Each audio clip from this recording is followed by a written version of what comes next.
What the Rams are doing for next week, already going to the league office, totally insane. A lot of news on there. And we're going to be talking about Vic Fangio's press conference, Kevin Patullo's press conference, some things that were said that are worrying, some things that were said that were positive. But we have a lot to go over here. So let's get straight into it. What's the boogeyman? As a matter of fact, it was.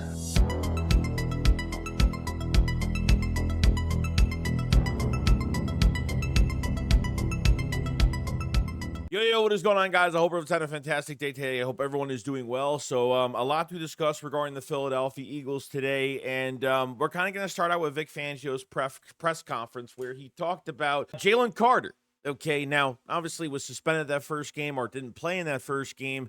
They had some good rushes. There were some good rushes there, but, he was just not in good shape, I guess, from what Vic Fangio told us. I mean, you got to remember, too, he had that shoulder injury. He missed some time in the offseason program, and he played no preseason games.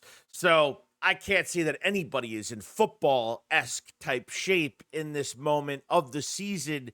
He will get better over time. Vic Fangio and Jalen Carter have talked about this already, and I think it's only going to get better, so just got to wait on it a little bit longer. And Vic talked about Adoree Jackson. Look, I'm not going to be the fan that's going to say he had the worst game because I thought he did some bad things in that game, but I thought he actually had some good things in that game too. So I thought he was actually a nice balance in that game, but I still don't want him here.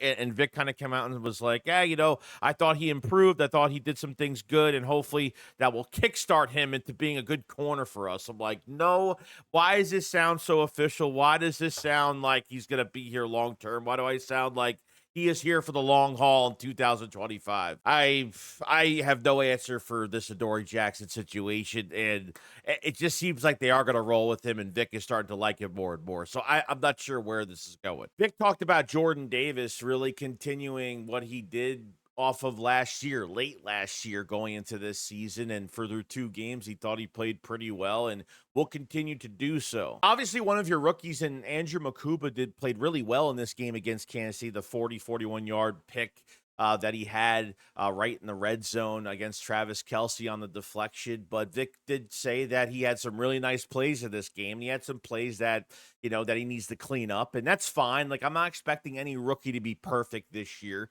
and Vic is very straight up with everything, so I definitely believe him that there's some plays that he would like to get back, especially as a rookie where the pace of the game is a lot different, and, over time it will start to slow down. And for Mukuba, I think it's really starting to slow down, and as long as he can stay healthy this year, sky's the limit for Andrew Mukuba at safety. I don't think Vic Fangio likes the disrespect that goes towards Moro OJOMO. Like, these questions that we get even last year to this year, oh, Moro OJOMO, how'd you feel about Moro OJOMO doing this and Moro OJOMO doing that? And Vic Fangio's like, you guys need to stop on Moro OJOMO. He's a good football player. Now, if he didn't move from the rankings on pressures and within 2 games for the Eagles this season, Moro OJOMO is the 9th best player in the league right now with pressures. Yeah, no joke. Now, Vic Fangio did talk about the Rams and talked about just how much of a tough offense it's really hard to defend, and really giving a lot of props to Matthew Stafford and just how good he is in their running game and what they could do from multiple fronts and their wide receivers. They're good up and down the board. We know, as for Philadelphia Eagle fans, that the Rams are a good team. There's playoff implications for this game next week. Really important game. So the Rams will be losing one of their starting corners for this game, which is a big advantage for the Eagles offensively. And taking his place is going to be Emmanuel Forbes. And we know how A.J. Brown treated that man when he was in Washington.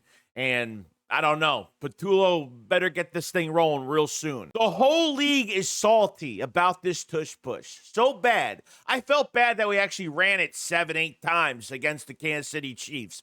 Now there's news coming out that the Rams actually called the league office, okay, and literally want them to take a look at this game closely next week. You have the Rams that hate the tush push, that were against the tush push when it came to the voting this past summer, and now they're going to try to get the refs to take a closer look at this in-game to try to screw us over, where no teams can replicate this play, and they can go cry about it because they got beat twice last year. You have another thing coming. They got beat by Saquon Barkley last year. They were killed by Saquon Barkley last year. The tush push is the least of your worries, my friend. What a bunch of losers. Looking for the ultimate way to test your sports knowledge? ProfitX puts you in the action with peer-to-peer sports prediction market. Play against your friends friends and fellow fans, not the house. With the best lines in the space and available in over 40 states, ProphetX makes predicting games more exciting than ever. We're going to get into the Miami Dolphins and Buffalo Bills on Thursday night and looking at Tyreek Hill's receiving yards for the under or over for 62.5 yards. I will probably take the under on this. As much as Tyreek Hill's a good player, the passing game has been a complete mess. The roster has been a complete mess for Miami. I think they're going to struggle with the pressure on Tua in this game on Thursday, and that's pretty much where I'm at. Do you agree? Let me know. Use my promo code SHAKE72 and you get up to $200 cash back over your first 30 days. Every play you make, ProphetX gives you money back for playing on their platform, up to $200. Don't just watch the game, dominate it with ProphetX today. PATULLO had some things to say in his press conference, and there's a lot of things that I don't think he's really BSing us, but I think there's some things he's keeping in his back pocket. So I don't really realistically think he's telling us a lot of the truth here in this press conference. Now, obviously, the first question was getting the ball downfield. So Kevin PATULLO did say that it's always in place. Sometimes in games it just doesn't happen. Not something we're avoiding going forward. We still have the plan in place, and if it comes up, it'll definitely happen.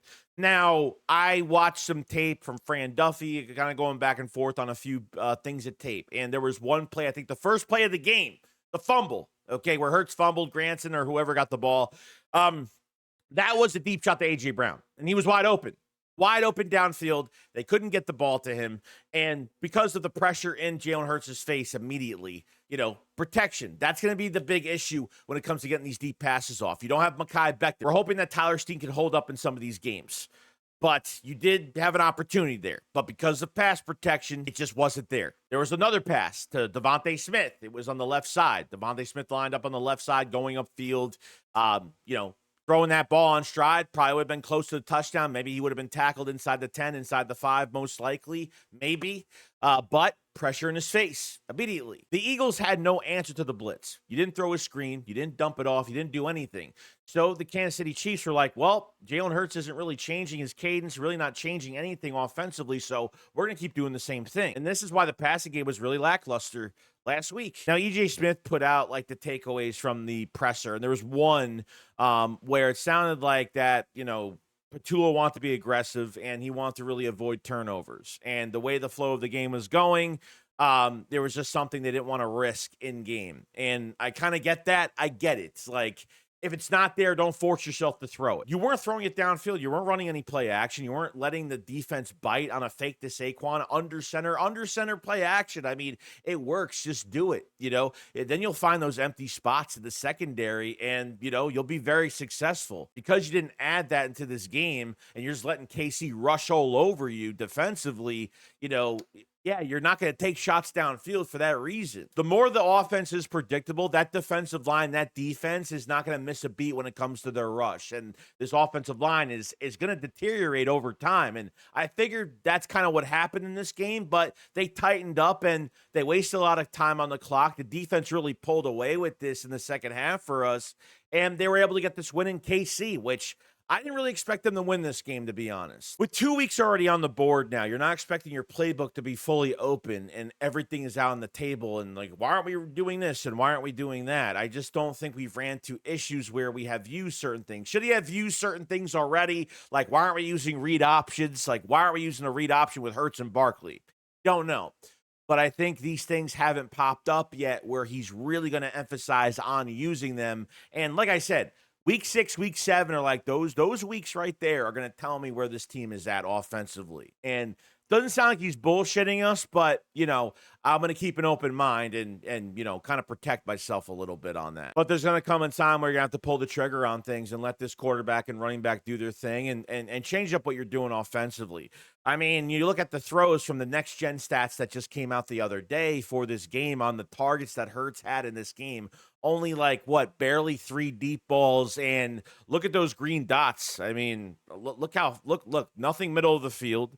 Everything's targeted within the same vicinity. So you're looking pretty damn predictable. Hence why Hurts didn't even have over 100 yards in this damn game, which I don't care, but that's what's going to happen. You're not going to get away with that every single game. It's not going to happen. Other than that, guys, that's pretty much it. We talked about Vic Fangio's presser. We talked about the offense in a nutshell. And, we're promised that things are going to change. And we're going to find out what happens. And the Rams are going to get theirs next week. For, run that tush push 20, 30 times. I don't even care. Just run it. And make sure you subscribe to the channel for more Eagles news every single day. Make sure you hit the like button because it helps out tremendously. Make sure to check out the Philly Shakedown podcast merch. We just ordered another batch of Super Bowl rings. Pre-orders until October 1st. Go and get your Super Bowl rings. Link in the description below. You guys enjoy the rest of your day. I'll see you guys on the next one. Chicks, well, follow us on. Peace out, guys. Bye-bye.